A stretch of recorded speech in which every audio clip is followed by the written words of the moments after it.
You're watching my favorite YouTube channel, 10 of Swords, Creation, Chapter 1. Since this is a number 1, if you are new here, there will be spoilers as there always are here on the channel. This is going to be a long review. Let's start. This is useless. I always talk about pages that I waste, and I think that was a waste of a page. I'd never read those things. I don't remember what it was, and I was just looking at it. I don't think it means anything. We begin with letting us know just how evil these villains are, and the artwork is exceptional. The Pepe Larraz, the Marte Gracia, mwah, like I don't give these guys enough credit, but it feels like X-Men again. It feels like the House of X stuff is continuing. Again, this does feel consequential. It's not something that's only happening to some mutants, but not the others, because the editors, there's a different writing team. This really just encompasses all of them. Actually, I think everyone from every book is represented when we get to those people who showed up to fight. They throw an arrow through one of the guises, and one of the guys sends the message that these guys are badass. Because he's dead. He doesn't actually send the message. He's dead. His body was the message. We get a roll call. I love this because Rockslide is number 1 from that class. It used to be her. She used to be the most important armor. Maybe you get Pixie some love, but I think Rockslide is climbing up that ladder slowly but surely. I'm a fan of that class of the X-Men, so that's cool. It's cool to see that. Elevating characters, and then keeping them up high. And you know, when Jonathan Hickman elevates a character, you know, other writers are fanboying him and going, well, because that's the only... this is my biggest like trope with these comic book writers. It's happened in Iron Man with Christopher Cantwell. He elevated, what's her name? Was Hellcat, right? He's using her, Patsy Walker, okay. I'm going to do this. Why? Because probably when he was a kid, he liked that character. But the next writer is going to come in and deal with her the same way he dealt with Janet in that very book.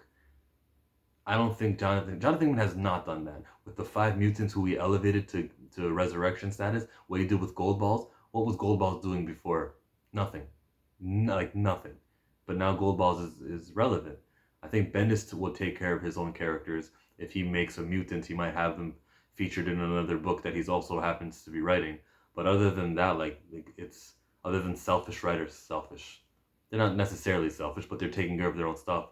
Like sometimes it's good, like Donny Cates, everyone's celebrating the King in Black event. And this guy just writes for himself and builds on his own stuff. We all just read Web of Venom Wraith, right? That's a story that spawns out of his Guardian of the Galaxy. I actually reread Guardians of the Galaxy just to see what I missed, and it was like an issue number 1, basically. If you read the whole Guardians and every part of Wraith, it was basically issue 0, and then Web of Venom was, or Web of, what was it called? Whatever that book was, it was that Wraith was in last month. It was like the number 1 issue, like the very next issue on the...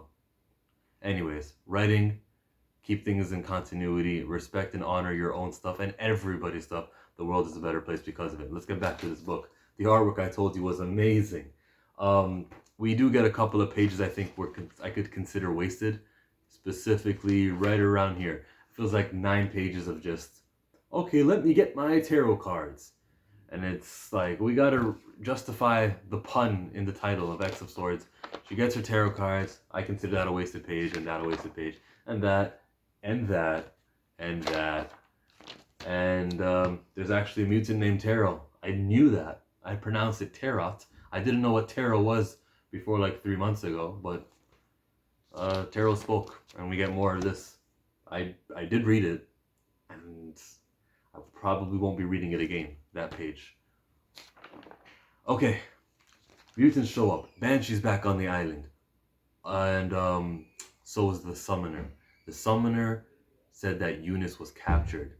This is a liar. I never liked the Summoner. Never trusted him, but we go to the healing grounds, and Rachel is there with Cable. What they're gonna do is basically what happened in Giant Size.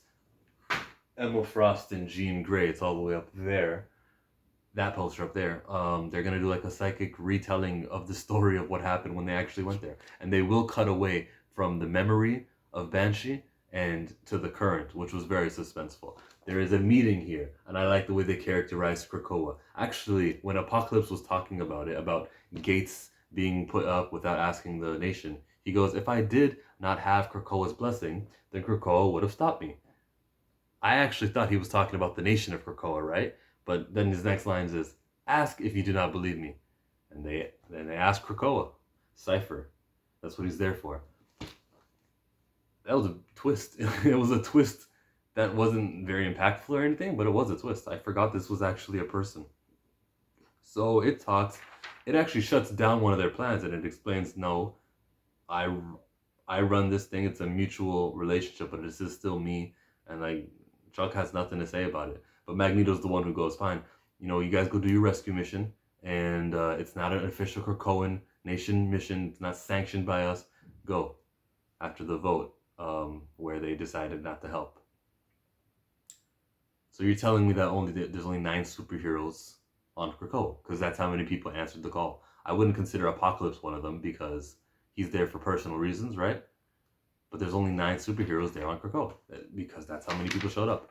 The most interesting one to me was Monet. I don't really get what her reason was. She says, honestly, question mark, feels like a job I might want down the road.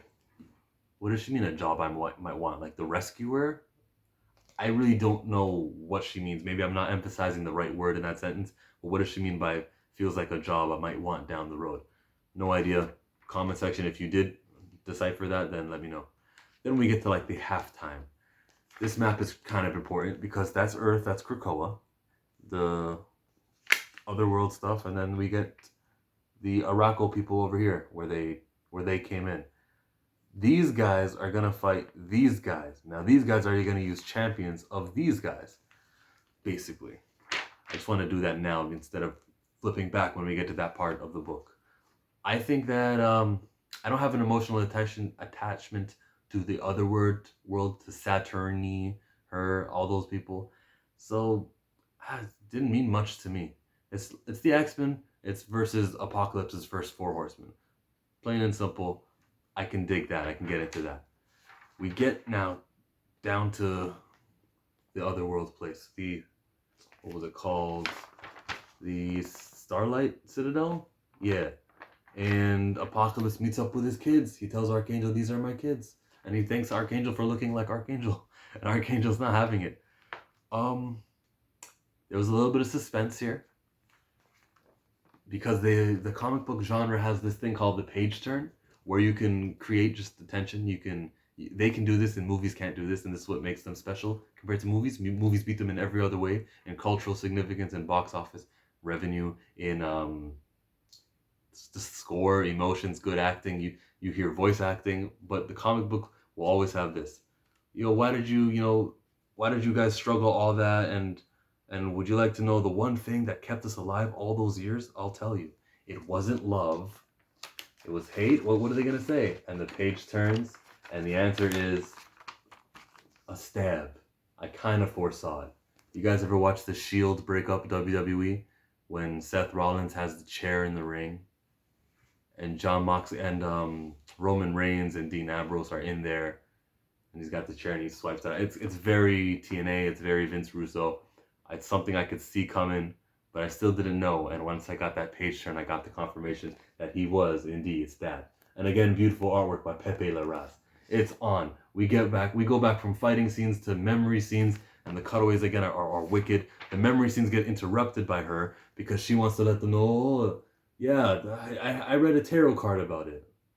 Eye roll. But she lets them know what to do, where to go. You gotta go to this place. Cable's gonna go over to his dad, and that's where we're gonna cut away next to. We're basically just cutting away to Cable scenes. Archangel looks so beautiful here. That fight looks so intense in here. Monet is in penance mode. Reginald Andrews, as you wrote that in the comments, same person. Rockslide is over here, and Rockslide says to Summoner, don't call me friend. How could you do this? Why would you? And the guy says, yeah, I'm a summoner. I lied. That's what I summoned, a lie. And he left Rockslide divided, literally divided. Now, is he dead? No, he's got an energy form. As they explained in issue 12, he is literally an invisible being right now, living on Otherworld. He can create himself from the material of Otherworld, as we saw in Limbo, not once, but twice in that story by either C.B. Sobalski or Akira Yoshida. We saw Colossus actually box him and be like, I have to get Ileana. I heard you're stronger when you're made out of the material here on Hell, Limbo. So boom, and Rockslide recreated himself. So right now Rockslide is not dead, unless that's a special sword. Rockslide is not dead. He is just invisible, and he will recreate himself from rocks. There's another time Rockslide got his arms taken by Hulk and he threw them to New Jersey. I don't think there's actually an answer to how he got his arms back. Maybe he actually chased it to New Jersey, but that was before he knew about how he could disassemble. Okay. Havoc. You know what he's been through with Shi'ar Empire. Same with Polaris. So them two are going to be fine over here, and they'll make good champions.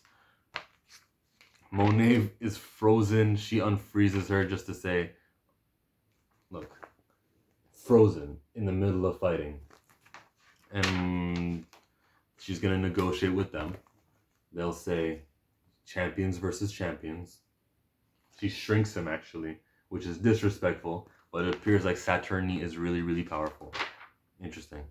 Now, child, you may speak. She says, F you. These three right here, fine. I'm fine with these three being champions. You know how I like Monet. Then they name a bunch of the swords. I recognized the Twilight Blade, and I recognized Warlock also, and the Soul Sword. So that's three swords I really recognize. They mentioned Mor Musa twice, whatever that may mean. And then, now they're here, and Cable charges up that igniter. What did Cyclops call it? Did I just rip my comic? No. See, this comic is so fat. For $6.99, great price. It's so fat that it's hard to turn pages because there's only two staples. It's just to contain this goodness. This goodness. Not greatness, not excellence. Like I said, this is a good 7 out of 10 comic book. They talk, they cut away, they talk, they cut away, and they finish with, you raise your sword. That's interesting. That was a good pun, play on words. It's sword. It feels like editors are editing because I believe in Empire they mentioned sword, and Abigail Brand was about to leave and everything. So that's the reason why the whole thing was decommissioned. Communication between teams, that's crazy. Good job, Jonathan Hickman. Shout out Al Ewing. Shout out everyone who made that possible, because it's nice and rewarding to follow the Marvel universe and know what's going on. So I did understand why the lights were off there in Sword. What did you all think about this review? And if you have any corrections and you didn't already correct me, please go ahead and correct me. Let me know what I missed out on, mispronounced, or anything. I've got potential. This has potential. 22 parts of potential? No. I was let down during Dawn of X when I read books I didn't like Excalibur, books I didn't like Fallen Angels. So they already told me once in this era that every book is essential. Literally weren't essential. I don't feel like I'm missing anything by skipping Hellions, by skipping Cable, by skipping Children of the Atom. I might read issue 1, but I'm sure I'm skipping that. Like all of the books I'm going to be skipping. I don't feel like I'm missing out on it. They did lose credibility with me, so that's why I'm not going to read all 22 chapters.